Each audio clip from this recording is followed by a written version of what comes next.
Você já percebeu, você já reparou que quando uma crise acontece, a gente começa a aceitar como sendo uma opção viável voltar para um lugar que um dia a gente já esteve e não queria mais estar? Eu vou dar um exemplo claro. Alguém que está numa crise no casamento e começa a lembrar da ex. Ah, minha ex-namorada. Irmão, por que ela é ex-namorada? Porque quando ela era namorada, você decidiu não estar mais. Então a nossa memória seletiva faz com que a gente esqueça de problemas, de crises, e a gente começa a ter uma memória nostálgica. A gente começa a achar que é aceitável voltar para um lugar que um dia a gente já esteve e não queria mais estar. O pecado tem essa característica. Muitas vezes a gente começa a pensar em abrir mão de algumas coisas que Deus está fazendo porque o processo está difícil, porque a promessa está demorando para acontecer, e a gente quer voltar para um lugar que você já esteve. Irmão, deixa eu liberar algo sobre você. Uma vez que você coloca a mão no arado, a palavra de Deus diz que não dá mais para voltar atrás. Nós não somos como aqueles que retrocedem e são destruídos, mas como aqueles que perseveram e serão salvos. Alguém pode dizer glória a Deus por isso? Isso se aplica à sua jornada de fé, à sua família, o seu trabalho, o teu chamado, inclusive ao fato de você estar aqui na América. Deus te deu uma palavra para vir, então permaneça, a não ser que Ele te dê uma palavra para voltar. Deus te trouxe para cá, é Ele quem vai te sustentar. Agora, se algumas portas se fecharem a ponto de você não conseguir permanecer, entenda, o próprio Deus fechou portas para te levar para uma nova estação. Irmão, eu tenho declarado isso em todo o mês de janeiro, e eu quero lembrar para alguém que vai ouvir pela primeira vez: portas fechadas também são milagres. A gente tornou quase que binário esse entendimento de que portas abertas são de Deus, portas fechadas não são de Deus. Mas tem portas que Deus fecha para não perder você, e tem portas que Deus abre que ninguém vai poder parar você. Você pode declarar isso em nome de Jesus? Diga: eu creio que as portas que Deus fecha, ninguém abre, e as portas que Deus abre, fala com autoridade, fala: ninguém fecha, irmão. Ninguém fecha. Eu tenho essa plena convicção de que portas que Deus abriu no ministério, pode quem for se levantar da forma que for. Deus me chamou, então reclama com quem me colocou onde eu estou. Agora, portas que Deus fechou, eu posso insistir, eu posso tentar pegar atalhos, eu posso pedir ajuda de homens, mas se o próprio Deus fechou, irmão, não tem como ninguém além de Deus abrir. Então, antes de começar essa palavra, eu quero que a gente flua debaixo desse entendimento. Não é tempo de voltar atrás daquilo que Deus não me pediu para voltar atrás. Deus te deu uma palavra para começar? Deus te deu uma segunda palavra para parar? Não? Então vale a primeira. No militarismo, esse entendimento é muito forte. Inclusive é utilizado um termo, até segunda ordem. Quando um oficial, um superior te dá uma direção, é até segunda ordem. Ou seja, se uma outra ordem não for dada, não saia da onde eu te coloquei. Você pode colocar um soldado para estar fazendo patrulha e começa a chover, começa a nevar, começa a cair canivete. Foi dada uma ordem superior para sair? Não, então ele vai permanecer no lugar onde ele foi posicionado. A loucura é que no militarismo a gente consegue compreender isso porque existe uma hierarquia, mas no reino de Deus também. Quando Deus te posiciona em um lugar e não te pediu para sair de lá, permaneça até que se cumpra o que Ele te prometeu. Alguém pode dizer isso em nome de Jesus? Diga: eu creio que os lugares que Deus prometeu para mim, diga: ninguém pode roubar de mim. Posicionamento, irmão, gera milagres. Obediência gera milagres. Eu tenho que me posicionar. Deus me deu uma palavra, eu tenho que me posicionar. Pastor, eu prefiro ficar neutro. Você já se posicionou. Omissão também é uma posição. Martin Luther King, é uma das frases dele que mais me inspira. O que me preocupa não é o grito dos maus, o que me preocupa é o silêncio dos bons. Um dos projetos que eu tenho me envolvido, e daqui a algum tempo a gente vai ter boas notícias para compartilhar, é no combate à escravidão sexual infantil. Ah, mas é loucura, não dá para combater, os próprios pais vendem os filhos. Tá, mas se os pais vendem os filhos, eu vou deixar de ter misericórdia dos filhos? O problema não é o grito deles, o problema é o nosso silêncio como igreja. O problema é a gente fingir que nada está acontecendo. A gente não pode achar, irmão, que tudo que Deus tem para nós, e eu não canso de falar sobre isso, principalmente para nós que somos imigrantes, tudo que Deus tem para mim é me dar um bom score, uma boa taxa de financiamento, comprar um bom carro e botar meus filhos numa escola confortável. Irmão, isso não é nada em relação a tudo que Deus vai fazer. Isso você não vai ter que se preocupar, vai acontecer naturalmente. A palavra de Deus diz: busque em primeiro lugar o meu reino e a minha justiça, e todas essas coisas vos serão acrescentadas. Declara com autoridade, diga: eu creio que não é tempo de voltar atrás. Às vezes a gente fica se auto-sabotando sem perceber. A gente dá espaço para pensamentos que a gente sabe que não são de Deus, mas a gente gosta de brincar com alguns limites.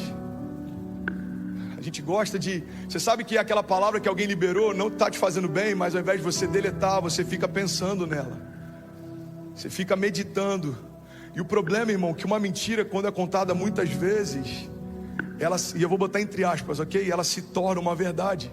Esse era um dos princípios, por exemplo, da mídia nazista. O cara que liderava a comunicação nazista, esse era um dos princípios dele. Uma mentira contada muitas vezes se torna uma verdade. E é assim que muita gente está caminhando. Se ouvir uma palavra, você não vai chegar lá. Você aceita aquela mentira e você vai nutrindo ela. Será que é verdade? Será que eu nunca vou chegar lá? Será que nunca vai acontecer? Será que eu não vou prosperar? Será que meu casamento já acabou? Será que essa porta não vai se abrir? Irmão, muitas vezes a gente gasta mais tempo meditando nas mentiras que vêm da multidão do que nas promessas que vêm de Deus. Eu preciso duvidar das minhas dúvidas, mas eu não posso duvidar da minha fé.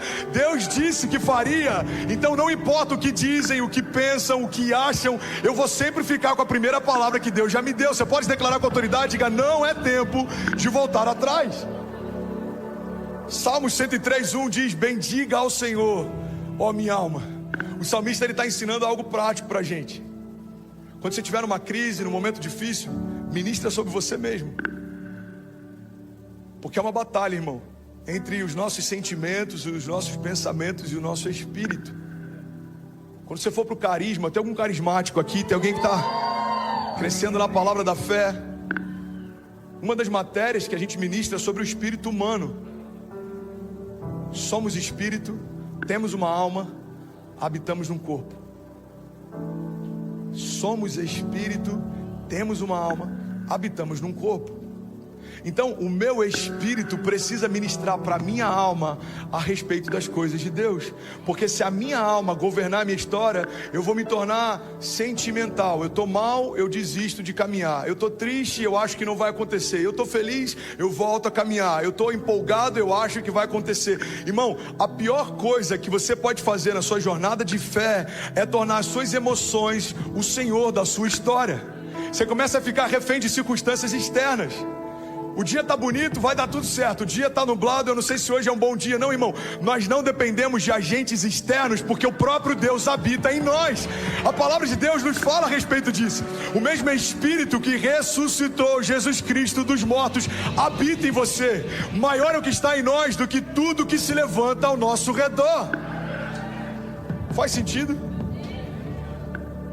É por isso que mergulhar na presença é algo tão renovador. É por isso que o falar em línguas é algo tão renovador. A palavra de Deus fala a respeito disso. O Espírito de Deus testemunha ao meu espírito a respeito das coisas de Deus.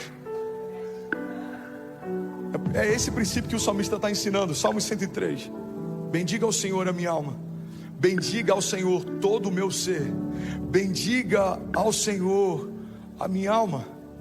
Não esqueça de nenhuma de suas bênçãos, porque é Ele que perdoa todos os seus pecados e é Ele que cura todas as suas doenças, que resgata a sua vida da sepultura e que coroa de bondade e de compaixão. É Ele que enche de bens a sua existência, de modo que a sua juventude se renova como águia. Será que alguém pode dizer glória a Deus por isso? O salmista está dizendo: ei, ó minha alma. E que trabalho que ela dá de vez em quando, hein, gente? Vamos ser sinceros. Não se esqueça de nenhuma das bênçãos. Não se esqueça de nenhum dos livramentos. Não se esqueça de nenhum dos milagres. Porque é o Senhor quem me faz prosperar, governar, caminhar, renovar. É Ele quem me cura, é Ele quem me sustenta, é Ele que me guarda. Bendiga a minha alma, Senhor. Em outro momento a palavra diz: traga à sua memória aquilo que te dá esperança. Nada mais é do que um exercício prático da gente lembrar do que Deus já fez no passado, para que a gente não tenha dúvida em relação àquilo que Deus vai fazer no futuro. Então eu queria compartilhar uma chave. Você está comigo? Amém? Alguém está recebendo algo de Deus? A única coisa que pode parar você em 2022 é a falta de fé. Eu liberei essa chave há 3 anos atrás, num momento, um dos mais difíceis da minha história. E a maior parte que talvez já tenha ouvido em algum momento, em alguma mensagem, mas pode ser novo para alguém. Se perdermos tudo, mas não perdermos a fé, não perdemos nada. A fé é a matéria-prima de todo milagre. Foi pela fé que os antigos alcançaram bom testemunho, é o que diz Hebreus.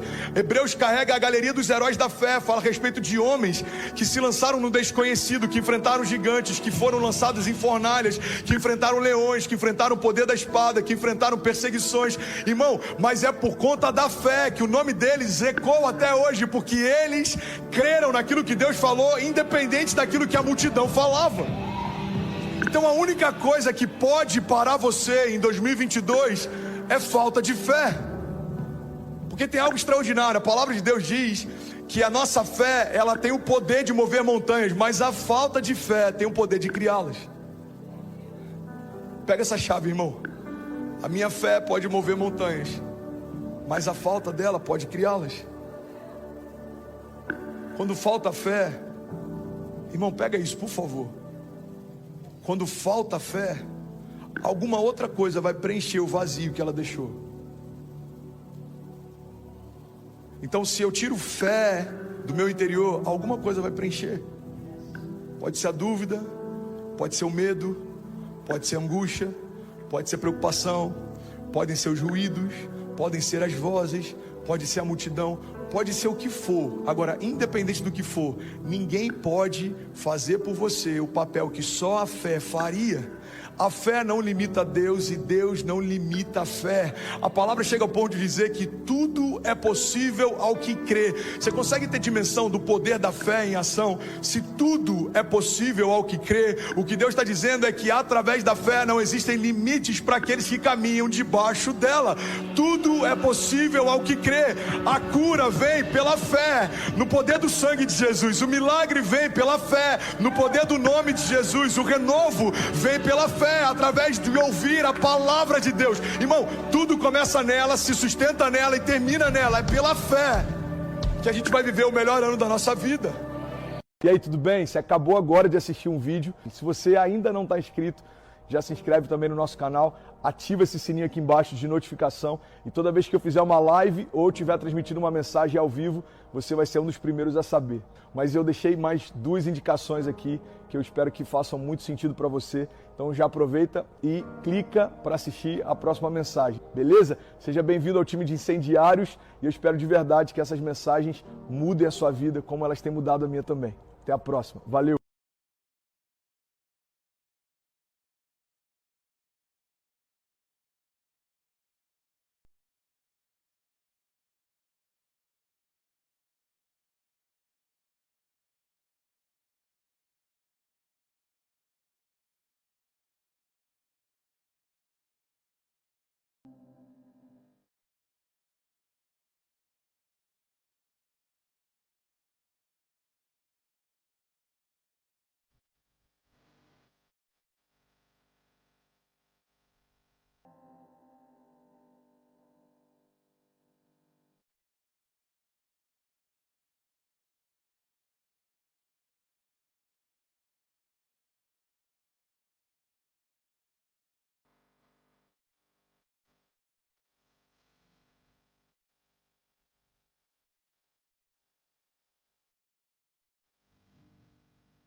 So touching twice, lost and letting in the blue.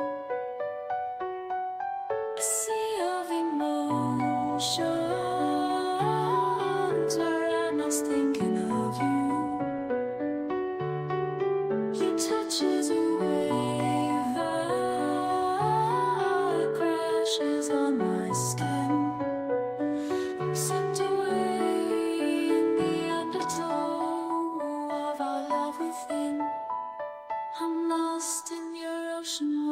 tides are high, drowning